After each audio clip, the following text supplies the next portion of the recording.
There are 5 levels of income your portfolio can generate for you in India. But most people are stuck somewhere between level 1 and 2 and don't even realize it. So today, I'll share all the 5 levels with you so you'll get to know where you are at and also what it actually takes to move up. So the first level covers your recurring bills. So think electricity, gas, water, phone, internet charges, society charges, and a few other basic household expenses. I would also include some basic fitness here. That could be, let's say, a gym membership, a yoga class, or an activity that just keeps you moving. Fitness should not appear only after you become rich. It's a part of running your life properly. So let's consider 25,000 rupees a month for this. And I do understand a lot of these values may be different for everyone. So there's a free Excel sheet in the description of this video. So you can edit it as per your numbers. Now 25,000 rupees a month is 3 lakhs a year. So to generate 3 lakhs a year from your investments, how much money do you actually need? I'm talking about needing this for the next 30 to 40 years. To know this, you need to multiply that expense, right, of 3 lakhs by 33.3, which comes to 1 crore. 3% of 1 crore is 3 lakhs. Now, why am I even using 3 lakhs, right? That's because as per safe withdrawal rate studies conducted in India, a withdrawal rate of between 3 to 3.5% is considered to be safe for that money lasting you 30 to 35 years. Now, you may think 3% is very low, but to keep funding your lifestyle, remember your withdrawal must also rise with inflation. Now, combine that with poor returns early in the journey or somewhere in the middle, and that can hurt your plan. Starting at 3% leaves room for both. This way, in the first year, you withdraw 3 lakhs on a 1 crore investment. The next year, you withdraw 6% higher if inflation is 6%. So then the withdrawal would be 3 lakhs 18,000 and so on as the years roll. So that's why the 3% withdrawal becomes critical. Now the meaning of level 1 is absolutely simple. If you currently need 1 lakh rupees a month, the portfolio has now reduced that dependence to 75,000.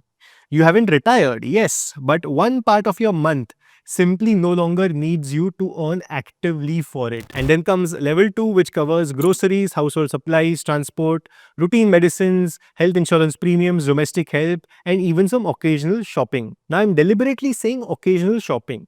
Your financial plan should not assume that for the next 30 years, you will never buy new clothes, never replace your phone, or purchase something simply because you enjoyed it. Now for this, we'll add another 25,000 per month. So your total is 50,000 per month. This is now 6 lakhs per year. So at a 3% withdrawal, the required portfolio for level 2 is 2 crores. Now think about someone who's earning about 1 lakh a month. If their portfolio can support this level, only the remaining 50,000 has to actually come from active work. Now this may not be financial independence, but it's still 50,000 rupees coming from your investments every month, which is a big deal. Then we get to level 3, which is a huge one. Here we include ongoing housing costs such as rent plus maintenance or even an EMI. Now for this, I'm considering 50,000 per month. So now our total income requirement is 1 lakh rupees. That is 12 lakhs a year, and at a 3% withdrawal, the required portfolio now is 4 crores. Now this is where it starts to get very personal, right? You may already own a house, in which case your ongoing housing expenses could be much lower. Then you may live in a city where 50,000 per month does not cover the rent, or you may have actually bought a house and the EMI is much higher than that. Now in that case, when you have an EMI, if your EMI ends in 8 years, then do not treat the full EMI as though it continues forever, right? Because here we are talking about funding this expense for the next 35 to 40 years of your life. So in that case, keep the remaining EMIs in a separate 8-year calculation, or if it's a longer calculation, and include only the maintenance, property tax and other housing related expenses that continue after that year after year. Now if you realize at level 3, your basic household expenses and the roof over your head can be supported entirely by your income. Just think about that feeling for a second. Wouldn't that feel incredibly light to know that your portfolio is funding for these major pillars of your life? You may still choose to work just as hard as before. The difference is that work is slowly becoming a choice instead of the only thing holding up the household. And then comes level 3.5, right? So this level is where we are considering other expenses. Like for example, if you have kids, then their education costs. Now, typically these would not go on for 30 more years, right? Let's say you have a 5-year-old child. you would probably fund their life for the next 17 to 18 years at the most, right? So in that case, you want to create a separate bucket for this special investment category. I'm using child's education as an example. It could be anything else as well. Let's say you want to save for your child's marriage. Let's say you also want to save for their higher education. Let's say you have always dreamt of buying a car that costs 30 lakh rupees and you want that to be one outright purchase, right? Then create a separate investment bucket for it and then start saving for it separately. The Excel sheet also takes this into account. So remember to fill it out so that you have your exact number. And because these aren't recurring costs and they have an expiry date at some point and they would not last through retirement, that is the reason we are creating this special bucket, just like for home loan EMI or the other expenses. Then comes level 4, for which I'm considering 40,000 rupees. This is the rest of the enjoyable everyday life. So think eating out, more regular shopping, better fitness, sports, hobbies, subscriptions, weekends with the family, and the conveniences that save you time. None of these categories, if you think about it, are compulsory or even required absolutely, right?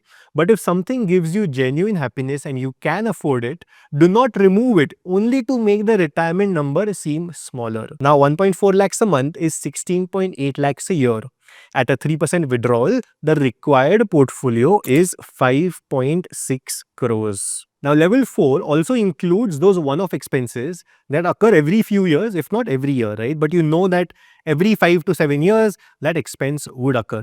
So think of this as household maintenance, renovation, even though that may take a little longer, not 5, 7 years. Then if you have responsibilities towards your family, if you need to send money to them. So all of this becomes a part of level 4. Then comes level 5, the life you actually want. For this, I'm adding another 50,000 a month. So the cumulative lifestyle now becomes 1.9 lakh rupees a month. This 50,000 is the monthly equivalent of the larger costs that appear across the year. Now, one big level 5 expense that I keep noticing across client portfolios and every time I'm talking to a client is travel. Because a lot of people, right, most people love to travel. So we anyway create a dedicated travel fund for them. And even when we're calculating their retirement numbers and how much money they need during retirement, we have to include that travel fund, right? Now, again, this is very personal and different for everyone. But this 50,000 rupees, right, amounts to 6 lakh rupees a year. Now, in my experience, if you're traveling anywhere outside of India, typically you would spend about 15 odd thousand rupees per day as cost, that includes your living expenses, eating out and everything else, right? So having a 6 lakh travel fund actually gives you 40 days of international travel in a year. If there are two of you traveling, that is about 30 days of international travel. Now, obviously, 15,000 is a rough estimate. It can be in lakhs and it can be lower as well. But 15,000 is the number that I'm considering just for this example. Now, obviously, you can consider domestic travel too, and you can mix and match through the year. In that case, you'll have a few extra travel days because typically traveling within India will be lower cost than traveling outside of India. Now, how you spend level 5 money, right, will be different, and that is the point. If, like my example, traveling is your thing that gives you and your family the most happiness, spend more on travel. If you want to use that extra money to now fund your actual true passion, then go ahead and do that. The best thing about this is there are no rules. It is your life. All of these categories, all of these numbers can be entirely changed. But I wanted to give you this framework of how level 1 and level 5 of earning through your investments works. Now, why even think of this in levels, right? Because it tells you how much you still need to earn. And this is the part that makes the ladder useful even before retirement. Suppose your portfolio is at 1.2 crores at a 3% starting withdrawal rate. That represents 3.6 lakhs in the first year in income, or 30,000 a month before tax and costs. Now, if the life that you want costs 1.4 lakhs a month, then your work needs to provide the remaining 1.1 lakhs. If you currently earn 2 lakhs, you do not necessarily need to replace the entire 2 lakh before changing your job. You need to understand whether another path can reliably cover that 1.1 lakh gap. Now, obviously, if you're earning higher than that, then you can always use the difference to fund your portfolio, right? So you can get to your number faster, your level 5, level 4 number. But imagine a case where your current job is actually draining your health and energy and is actually detrimental to you, right? It's actually affecting your life on a day-to-day basis. Now, going through these levels tells you how much of an income you actually need today to survive. If that is, let's say, 50,000 rupees lower than your current income, and you're able to take a job that just nourishes you, helps you feel better about yourself, is great for your mental and physical health, then that could be a viable option. This does not mean that you should resign tomorrow. It means you should stop behaving as if the current money that you're earning is the minimum price of survival. Then if you also receive a dependable other income, right, like pension or rental income, subtract that from the gap after allowing for vacancy tax and other costs. Then if you're also counting rent, also count the property's full value inside the investable corpus that we are considering, and test more than one withdrawal rate, right? If you consider a 2% withdrawal rate, that is 2 lakhs every year on a 1 crore portfolio, which is about 16 to 17,000 rupees every single month. If you're younger, consider a lower withdrawal rate because you have a longer runway. If you have a 35-year retirement, then potentially consider a 3% withdrawal. Now, there is one final thought I would leave you with. What is enough, right, in terms of money? So early in my career, one of my biggest goals was to make 2 lakh rupees in 1 month. When I did it the first time, I was extremely happy. I was so proud of myself because it felt like proof that all the work that I was doing was actually leading somewhere. But the very next month, earning 2 lakhs did not give me the same level of joy.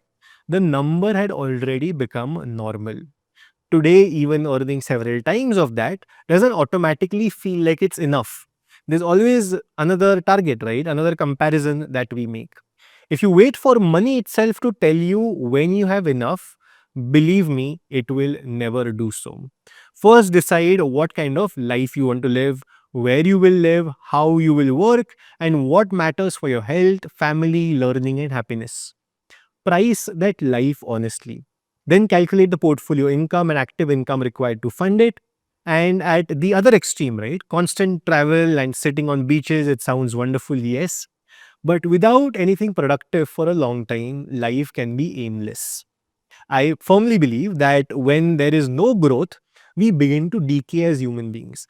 Now, growth can come from learning and getting better at various things like work, business, fitness, your interpersonal relationships, learning, or just helping other people. The goal of your portfolio income is not to remove every challenge from your life. It is to give you the freedom to choose challenges that are worth taking on.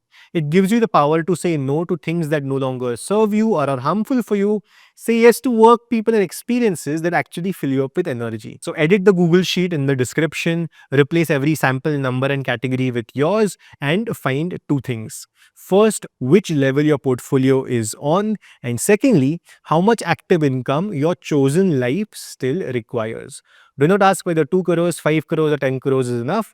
Ask enough for what life and how much of that life has already been funded. Tell me in the comments which level you're building towards. You don't need to share your portfolio value, and I will see you in the next one. If you enjoyed watching this video, then check this one out where I talk about how you can get 24 lakhs of tax-free income from your mutual fund portfolio. It's a technique that a lot of people don't know about, and it is not an SWP.